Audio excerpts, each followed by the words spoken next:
Isang quick reaction lang sa laban ng Gilas versus Dominican Republic. Sa tingin ko napakaganda ng laro ng Gilas overall. May kaunti lang sanang adjustments na ginawa para na-secure natin ang panalo. Una, sa tingin ko nagbigay sana sila ng mas matinding pressure kay Karl Anthony Towns para naging deterrent na mapasahan lagi siya ng bola. Pangalawa sana nagpasok sana sila ng another playmaker noon nakita nila na napi-pressure na si Jordan Clarkson.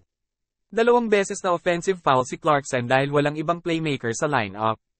Ikatlo, kitang-kita na parang nawala ng gana ang Gilas na manalo nang ma-full out si Jordan.